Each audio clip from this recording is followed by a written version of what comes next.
Hi, welcome back to the conversation. This is Midlife Crisis Activities. This is our lifestyles and pop culture webcast, a deep dive discussion into the big topics of today. I'm your host, Patrick Russell, and over to my right is my cohort and partner in carving out a niche in this crazy game called social media, my wife, Veronica Russell. So let's just jump right into this discussion. Of course, we're talking about abortion.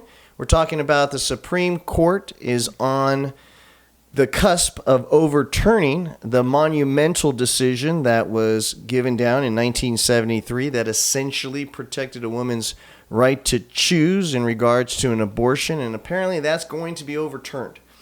A decision that the Supreme Court is going to be ruling on a Mississippi case is going to allow the state of Mississippi to essentially reduce the amount of weeks to 16 weeks that it's permissible and legal for a woman to choose an abortion. After that, there's going to be a lot of hoops and hurdles. Yeah. Dare I say almost impossible. But now that's just the state of Mississippi. The bigger discussion is, well, what are the other states going to do? Because essentially what we're talking about is the Supreme Court is going to be sending down the decision of a woman's right to choose an abortion back down to the states, right? And so now we won't have a federal law in place that's going to be protecting the woman's right on a country level, on a national level. Now it's going to be up to the state legislators to decide for themselves individually how they want to proceed in this new world where each state is going to have to decide what the rules are going to be moving forward for a woman to be able to choose to have an abortion. And so coming from your standpoint, obviously this is a personal item of discussion for you. Now, I don't think that you have any plans on getting an abortion anytime soon, but just as a woman and just as a person that understands the struggles of being disenfranchised, right? That means, having to fight for your voice, having to fight for your vote, having to fight for your right to stand up and be counted. Yeah. That comes in different forms. And I think, at least from my perspective, what the Supreme Court is doing is essentially forcing the country to take a step back from that and making ourselves much more traditional in the sense of falling back into a much more patriarchal, dominant society where now we have either the state or at the very least somebody else other than the individual woman making decisions for themselves and for their own body. And so I wanted to get your take on this, Veronica. Now, we had plenty of discussions about this, and so the first question that I would have for you is just to kind of clarify, because I thought that was a unique perspective. Yeah. Do you think it's wrong for each state excuse me, to make their own decisions on abortion? Just on that, what was your feeling on that? Well, first of all, as a Latina, as a woman, having to talk about these topics makes me good because we're talking about it, but and then it makes me scared too because we don't know what's gonna happen. Sure. And let's face it, I mean, the powerful, it's the one that always decides what needs to happen, right? So, just to clarify, I agree with the ability of women, myself, anybody having the option to not have a baby, and to choose if they want to have a baby or they don't want to have a baby. So that's my stand. That's my perspective. Now, so currently we have it at what? How many weeks? 20 weeks. 20 to 22 weeks is what. Right now is the standard of when it's fetus is the viability of the fetus is established between 20 and 22 weeks. And they want to change it to 12. No, 16. But see, that's just the state of Mississippi. Yeah. What's really going to happen is that now all of the states are going to have to make that same decision and pass the same set of laws that will determine how that particular state will govern abortions moving forward. And so we've already heard a slate of states that are already Oklahoma, Wyoming, to go along with, of course, Mississippi, but all of the more southern states, if you really want to get down to Yeah. it, are all in line to pass very rigid anti-abortion legislation that's going to make it darn near impossible for a woman to be able to get an abortion unless there is some underlying circumstance that would allow for a loophole in that state. We had talked about it before. Yeah. Rape, but not in every state. Incest, but not in every state. And that's a big problem. Pretty much the only universal reasoning that an abortion is allowed would be if there was a direct danger to the woman's health.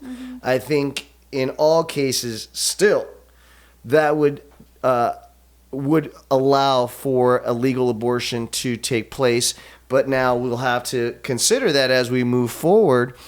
I think that there is a general push now by the powers that be to change how we structure this conversation. There is an underlying presence in this conversation that wasn't there before. I think now that there is a crisis that maybe we're addressing. I think that there's people that are in charge that believe that we need more babies.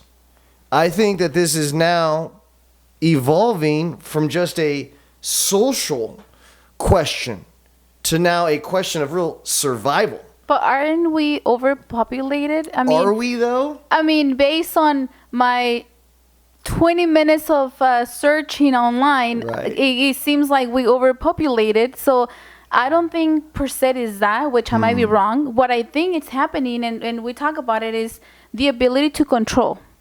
The federal government, the state government want to be able to control what we do, which once again, I think the way we have it now, which is what, 24 weeks per se, it's the way it's supposed to be, because you don't know my body. You don't know if I'm pregnant, and I don't even know that. And now, it's been 3 months and I have to make a choice whether to have a baby or don't have it. So we can go deep into like details. 24 weeks, 40 weeks, 37 weeks, whatever. The problem here is that we have to understand that our body, it's different. And personally, I know people that were women that were pregnant, and they didn't know until 3 months, 4 months, who knows. So now they're telling us that if we're pregnant but we don't want to have a baby, we have to have a baby. And I don't think it's right. If I want to get an abortion, who are you to tell me that I can do that? Who are you? Are you going to pay my bills? Are you going to be able to put my kid through college? Are you going to be able to be with my child 24/7 because I don't want a child? But based on the perspective, based on religious people, based on many factors, now I have to deal with having a baby. So I think every woman have to have the ability to decide whether or not they want to have a baby or not. Simple as that. Simple. What about the concern that a lot of liberals have that this is just one step in the wrong direction, and that if we allow this step to occur, that there is no way of telling if we're going to be regressing even further? To include, do you believe that the question of gay marriage or interracial marriage would now be threatened if we were to allow our country to take a step in this regressive path? Yeah. And I think that's something that you kind of opened my mind to, because when you and I were going over like the topics that we wanted to talk to, I'm like, no, that's fine. I mean, every state have to have the choice and the ability to make their own rules. This is beyond that. Its own concept that actually was valid. That's what I thought. Felt like as a nation, maybe we shouldn't have a one answer fit all solution. Yes, but that's what I thought before you told me, or you raised the concern of what if it gets worse? Yes, and then let's face it, like once it's gonna be messy. One state is gonna have one rule, one state is gonna have another rule. So I think if we come to an agreement where the way we have it now, you want to have an abortion, you have until like 20-ish weeks to do it, 24 weeks, and then that's on you. And I think we should just leave it the way it is. the reason why I had brought this conspiracy theory per se of maybe the nation wanting to change the narrative when it comes to abortion because we need to change the tide in our childbirth is because Justice Antonio Scalia, the judge that actually wrote the draft of the opinion that's causing all of this uproar, he had mentioned in it that the state does have a stake in the unborn life or potential life. And so it's the reasoning that I'm thinking, if I'm a planner of my civilization, I'm not thinking in 1 or 2 years. I'm thinking in decades. Yeah. And if there's an industry or if there's a pivotal moment that's going to happen, that is predicted, that it's math, this is going to happen and we need to be ready for it as a society, what would it take? And how soon would our government have to take steps so that we would be ready for those pivotal moments that might be coming 10, 20 years from now? And so I know that this might be far out there in left field, but I believe that the narrative is being changed specifically and on purpose. Yep. And it really doesn't necessarily have to do so much with whether or not it's right for a woman to be able to choose and make choices for their body.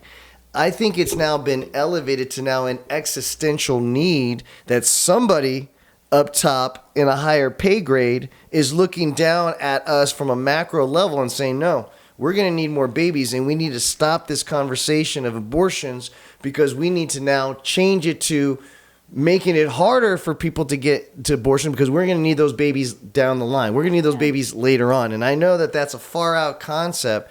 It kind of sounds like a movie, you know, like they're planning. But I get your point. I get your point. You know, why now? Although people could point to what Trump did and putting the conservative judges that were lying through their teeth in order to get the nomination, but always understanding that they had an agenda to adhere to, a conservative agenda to adhere to. It was clear. How do we know? The first opportunity, Veronica, the first that they have a chance to overturn it, they do, without even consideration. I mean, you could even see it on the conservative side. All five conservatives are well on board. I mean, they're staunchly on board with overturning Roe versus Wade. It's as if they knew from the beginning that was their mission and they were going to accomplish it. So I have a question for you. So let's say that they have the goal of like people creating more lives, right? Just for whatever purposes you and I know, and then probably we can go over that too. So how can you explain the rationale of like the government asking or wanted to change this rule when the foster homes are insane and they're like really bad, and people and kids are basically just suffering through their life? So I spoke with you about it, right? So how can we ask to not have someone that it's not that doesn't want to have a child and then put the child in foster homes and then go through his life or the child's life suffering? Like most government programs that deal with moving a massive amount of people in one direction, it's slow, it's multi-phase, and it's messy. Well, it's been messy for years. You're talking about messy in the sense that we'll bring the babies and then we'll deal with the social construct and the social foundation to handle those babies later. That's how it's always been. Yeah, but how is that even smart way for the country? Let's talk about the U.S. How is that even smart as a society to want to deal with the problem that we cannot deal right now? People that are gonna be watching this video, they know if they work with social workers, if they work with mental health. I mean, there's thousands and thousands of like kids that are suffering because the mom couldn't abort because she couldn't have an abortion. And I'm not saying that, now they're here, whatever, but that's what I'm saying. Like, if we can prevent that from happening, another thing. But people in charge are not in the business of preventing suffering. Well, they don't care. That's a reality. The reality is that the people in charge are not, their job is not to relieve suffering. Their job is to continue the species. And how sad is that? And to survive. Yeah. And to make the tough decisions, letting people suffer and die in sacrifice of the greater good. And so my answer to your question is that they don't care. They don't, that's not even a directive that they even subscribe to in any way. Suffering is a part of survival. And so a perfect solution is not what we're discussing. A solution to survive, however that might take place, is what we're discussing right now. You know what's so funny? I was watching a video about, obviously, the topic, and this guy said, I don't agree with women having, to have an abortion, whatever. Like, he was not agreeing with this rule, right? And then I'm thinking in my head, I'm like, how are you even possible talking about that when first you're not going to have the baby? So for all the people that are going to be watching this video, are you going to be able to support? Like, is that fine with you guys to get more money out of your paycheck? Because now we need more homes. We need more Sections A. We need more health insurance. Like, are you okay with that? So if the answer is no, and then you don't have any saying, if you're okay with giving more money out of your paycheck to paying support, paying more taxes, if you are okay with it, and then, okay, let's do it. But it's so... People are so crazy and so hypocrite because they want to believe that, oh no, I'm opposed to like someone having an abortion, and then pay for it then. And then don't complain when you have to file your taxes and, you're not getting any money because you have to pay a high tax income, So, I mean, that's a reality. And people are so, once again, hypocrites. They want to say one thing and they do another thing, and I don't agree with that. If I'm not willing to pay more money for these kids, and then I will say no because I'm not willing to do so. Let me bring up a final question to you before we bring the webcast to a close. Is the Supreme Court broken? Yes. Do you think that the Supreme Court justices are objective and leave their political preferences at the courtroom door? Or do you believe now that politics have now entered into the Supreme Court? Politics plays a very big part in the decisions and the directions that are being made on the Supreme Court. And if that's true, is the Supreme Court the third part of government that it's supposed to be, that's supposed to provide the balancing act between the executive and the congressional, right? The legislative. Can the Supreme Court function as that third pillar of our government if political proclivities, meaning preferences and how they feel about things, are creeping into their judgment? Do you feel that the Supreme Court can do what it was meant to do now that we know it can be swayed by any political fervor? Yes. It's broken. Yes. It is broken, yes. It's broken. Simple as that, yes, it's broken. How do you see, if any way, of us being able to recreate that partiality, that objectiveness that the Supreme Court was always supposed to have to keep everybody else honest and in line? What needs to happen so that we can recreate that faith, that trust, that balance? Wow. I mean, if I had the answer, probably that will be the end of it. But I don't know. I mean, we're supposed to trust them. They're supposed to be the representative of the people, and they're not. So I don't know. I don't know how can they fix it. Once again, the powerful will be always the powerful. And question to you, if men had the ability to have babies, will we be here talking about this? I mean, going back and forth and saying, Patrick, no. 24 weeks, you can no longer have an abortion. Like, will you be here discussing these problems? It's the litmus test that I think anybody who wants to be objective about this conversation needs to at least ask themselves once. If this was a choice that a man needed to have in order to protect their quality of life, would we be having this discussion, or would this have already been decided a long time ago? And I'm like you. I'm of the same mind that would say no, this would have been a debate that would have been ended and taken care of a long time ago.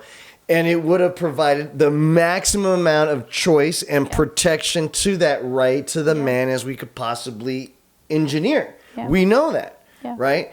And since 1973, we have been going through over 100 different cases. I mean, 100 is just, a euphemism. We've gone through many cases where the 1973 judgment of Roe versus Wade had been upheld or in some way confirmed.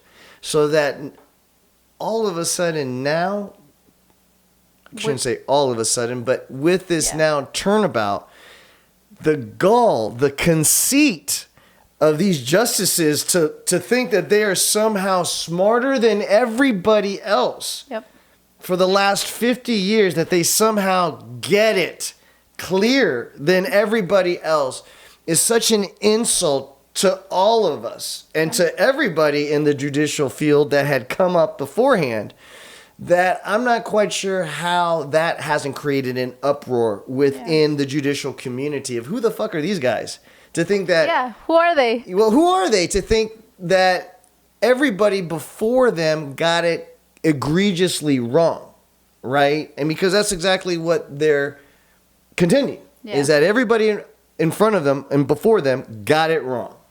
And I just think that conceit, that lack of, or that hubris, if you will, is just a sign of the evil product that's forcing it behind them. The evil force that's actually producing this calamity, this decision that's going to change so many things for so many lives in our United States. I just feel like it's coming from a bad place and it can only end badly. Just to finalize, I do have a last request, a last invite to everyone. If you are okay with the government deciding what we need to do, and there you should be okay with paying the price. So I don't want to hear BS about, you guys, the taxes are too high, they're taking more out of my paycheck. Deal with it, stay quiet, and move on. Because I hate when people have to pretend that they care for a life that they don't care. They care for a life because that's what we are taught to do or to say. They don't fucking care about life, because if they care, they will be giving, more donations, more money, not complaining because now they have to give more money out of their paycheck. So don't be a hypocrite, whoever is going to watch this video, and deal with it if you are okay with the government deciding what we should do. And simple as that. And good luck to if you're a young lady that likes to take chances with her love life and they're living in the states of Florida, Idaho, Kentucky, Texas, Wyoming, and Arizona. Be careful. We should move out of state now. Or at least have your Plan B subscription ready. That's sometimes the Plan B doesn't work. Well, so not only that, no. See, let's buy stock in the pharmaceutical company that runs the Plan B, because I think their stock prices are about to go up. This is important because you mentioned something that I have to clarify. Sometimes the Plan B doesn't work. So by you not knowing that, and by a man pretending that they know our bodies and they know the freaking pill that they sell, that's not true. So Patrick Russell, Plan B sometimes doesn't work. Guys, that's our last and final note. Take that with you. Plan B sometimes doesn't work. All right, this will be our webcast. Thanks for checking in, and we look forward to seeing you on our next webcast. Take care.